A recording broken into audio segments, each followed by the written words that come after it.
Hello viewers, medicine tips 78 YouTube চ্যানেলের পক্ষ থেকে আপনাদের জন্য আজকে নিয়ে এসেছি ফেব্রিক্স প্লাস সিরাপ।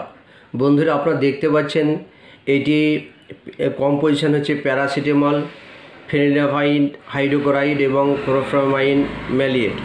তো বন্ধুরা, এটি হচ্ছে 60 ml সিরাপ। এটি তো এর দাম হচ্ছে 97 টাকা 50 পয়সা পার 60 ml সিরাপ।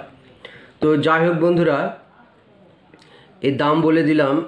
এটি হচ্ছে ডিকনজেস্ট্যান্ট অ্যান্টি পাইরেটিক সাসপেনশন, অর্থাৎ যে সমস্ত বাচ্চাদের আপনাদের হালকা জ্বর সর্দি থাকে তাদের জন্য এই সিরাপটি প্রযোজ্য। এটি ইন্ডিকো কোম্পানি ম্যানুফ্যাকচার, আপনারা স্ক্রিনে দেখতে পাচ্ছেন।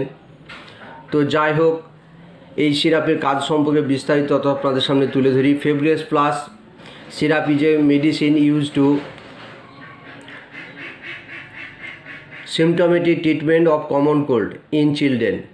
It provides quick relief from common cold symptoms such as runny nose, stuffy nose and sneezing. বন্ধুরা, যে সমস্ত আপনাদের বাড়ির বাচ্চারা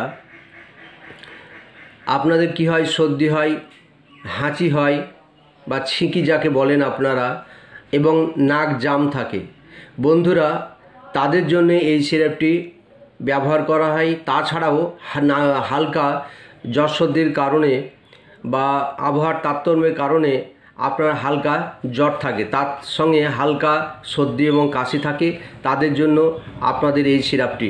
তো বন্ধুরা, যাদের বয়স 2 বছর অর্থাৎ 1.5 বছরের ঊর্ধ্বে তারা 2.5 ml করে দিনে 3 বার, এবং 2 থেকে যাদের বয়স 4 বছর তারা 3.5 ml করে দিনে 3 বার, এবং যাদের বছর 5 বছর যাদের, তারা এটি 5 ml করে দিনে 3 বার সেবন করতে পারে। তো বন্ধুরা, এই সিরাপের কাজ সম্পর্কে বলে দিলাম। তো যাই হোক, আপনারা সেইভাবে সেবন করাবেন। তো এই সিরাপ কাজ হচ্ছে এইটুকুই, আপনাদের সর্দি কমে গেলে বা হালকা কমন কোর্স ছিঁকি কমে গেলে, হাঁচি কমে গেলে আপনারা এই সিরাপটি বন্ধ করে দেবেন। তো আজকের ভিডিও এই পর্যন্তই। বন্ধুরা, ভালো লাগলে লাইক, শেয়ার, সাবস্ক্রাইব করে দেবেন। ধন্যবাদ, ভালো থাকবেন।